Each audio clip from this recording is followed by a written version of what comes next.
Her passion for agriculture is what motivated Trudy and Ashmead to pursue what others may say is a male-dominated role.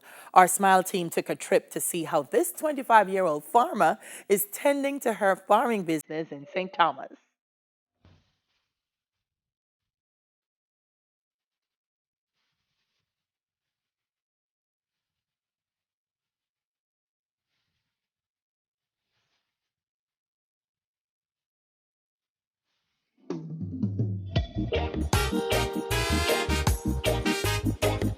In the parish of St. Thomas in the quiet community of Springfield, where tomato gardens grow, coffee beans are cultivated, and goats are tended to, lives a passionate young farmer who is about to take us on a journey. I am Trudy and Ashmead, and I'm National Farm Queen for 2017. I had to assist my father with tending to the animals on a daily basis. I mean, we had to go tie out the goats, ensure that they got water, especially when they were close to having kids. We had to ensure that we took proper care of them and paid much attention to them. As for the pigs, would go out, give them feeding on a daily basis, ensure that the pen was properly cleaned, it was washed, they always had food. Everything that I get involved in, my family has always been that tower of strength for me.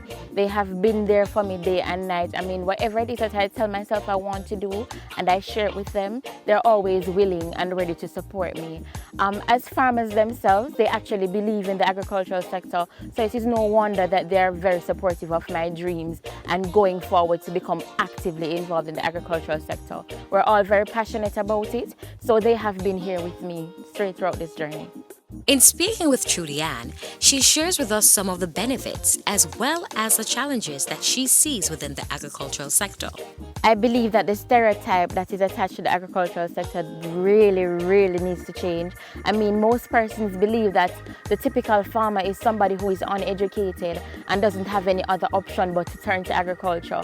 And I mean, I'm a living testimony that is not so. We have so many brilliant minds that are in the agricultural sector, and I think that we need to place more focus on the positive things that exist within the sector, and we need to build on that. In addition to that, I believe that there are many avenues out there that would make agriculture better for everyone. I mean, there's financing, there are several programs that have been developed to get young people, to get everybody involved in agriculture. They're not being promoted as much as they should, and I think that is one of the issues that we're having. We need to have agricultural aspects being exposed more. There's agro-processing, there are agro-parks that are being developed to get young people, to get everybody involved, to see that agriculture is a business. It is not a last resort, it's a business, and everybody has a place in the sector. Agriculture is multifaceted. There are so many things that you could go into. What we need to do is encourage persons, do your research, see areas that we don't have much work going on. In Jamaica has a huge import bill, and two of the crops that I see that we're importing that we really shouldn't be importing are Irish potatoes, onions. At the agro park that we have here in St. Thomas, we try to focus on those areas, and we need to encourage persons to do more research, see where we are lacking so far, and try our best to maximize on those areas. And finally, I believe that women are being underrepresented in agriculture. A lot of women are out there and they're putting in the work. I have met some wonderful women on my journey, and when I look at the work that they're doing, I have to sit back and say, wow, like there really is hope. And they have shown me that agriculture has a lot of benefits. They have earned from it. I mean, it's a living for them.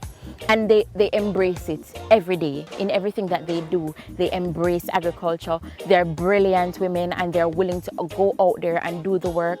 They have been developing networks to encourage other women to follow suit. And I believe that we need to shed more light on these women. We need to highlight them. Let everybody see that women are actually out there. They're competing with men and they're just as brilliant. They're just as strong. They have the business sense. They have the business ed. They have plans for agriculture. After sharing with us her vision, the farm queen decided to take us to a pig farm where she shared with us some invaluable knowledge. Here we have two piglets. Clearly we can see that these are mixed pigs, possibly mixed with Duroc and the large whites. The Duroc, you can see them because they have the spots and the brown colors. That's generally what the Duroc looks like. Now, as you can see, they're small. And as it relates to caring for the mother when she is about to go into labor, we have the gestation age for the pigs being 3 months, 3 weeks and 3 days. So it's pretty easy for you to gauge when the mother is about to go into labor. And we have to ensure that we have all our necessary equipment, especially if it's going to be a first time. If the sow is going to have piglets for the first time, we have to ensure that we pay particular attention to her. So when the sow goes into labor, we have to ensure that we have all our equipment and tools ready and in place for action. We have to ensure that she is not left alone, especially if it's her first time having piglets. We have to ensure that someone is always around just in case there are complications, and we have to go in and assist. So after the birth, we have to ensure that we cut the navel string off the piglets, ensure that we clip the tail so that the other piglets don't bite onto it. Also ensure that you clip the eye tooth. Those are the 2 long tooth that usually come out. Ensure that those are clipped so that they don't bite the mother while they're being breastfed. We try to separate the mothers, the larger pigs, from the smaller ones because we don't want them to get stepped on. Ensure that they are dried off properly after they are born and warm them up with a blanket to ensure that their bodies can adjust to the temperature. Trudy Ann is determined to make her mark as this year's National Farm Queen. She explains how this will be achieved. St. Thomas once recorded the highest level of predial larceny in the country. As a result, I think it will be a part of my mandate to continue promoting NAITS, which is the National Animal Identification and Traceability System. I believe it has a propensity to move Jamaica forward and develop our livestock industry. However, my major focus will be on women and youth in agriculture. I am a gender studies student at the University of the West Indies, and I believe that this is one of the areas that I can actually make an impact in getting the voice of women and young people out there. We have a lot of unattached youth, and I believe that if they get involved in agriculture, there is so much to be had. Jamaica, working in the agricultural field, it doesn't stop here. There are many other avenues, not only here, but outside of Jamaica, for us to explore, and we need to get our young people on that path. See agriculture as the future. I mean, Jamaica has so much to offer when it comes to agriculture. We have the human resource, we have the natural resources, we have everything that we need to make a name and a statement in agriculture. We just need to empower everyone to do their part, and that is what I'm here for. I'm here to empower women and to empower youth to go out there, do it. And one of the things that we're having challenges with as women is that a lot of people don't think that women can be great in agriculture. There are a lot of stereotypes, there are a lot of barriers that are being posed to women, and I think that we need to address these. I mean, for instance, when a woman goes to a financing institution and asks for a loan to do an agricultural venture, persons will be quick to say, why not get a hairdressing loan? Or to open a cook shop or something along that line. I mean, we have the passion. Like, don't put us down. Give us a chance to shine and to show Jamaica what we're really made of. And what's next for this agriculture queen? On my journey, what I plan to do next is I plan to collaborate with the young women that I met during the course of my Farm Queen competition. They are a phenomenal set of women, and I say this from the bottom of my heart. Like, I love them. They are a wonderful set of young women. They are brilliant. They have brilliant ideas.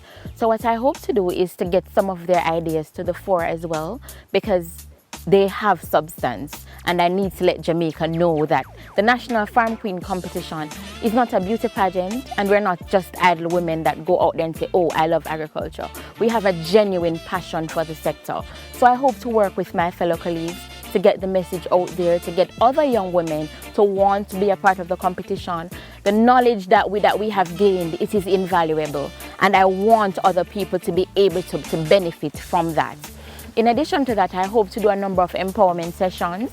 I have one scheduled for the University of the West Indies on the 28th of August thus far. And I just want to go out there and spread the word about agriculture. It is the future for Jamaica. If we're going to make a mark in sustainable development, I believe it is a very good start, and I just want to spread the word. Her grace, intelligence, and determination has placed Trudy Ann Ashmead in the position to be a new voice for agriculture. I am Trudy Ann Ashmead, and I am an empowered woman.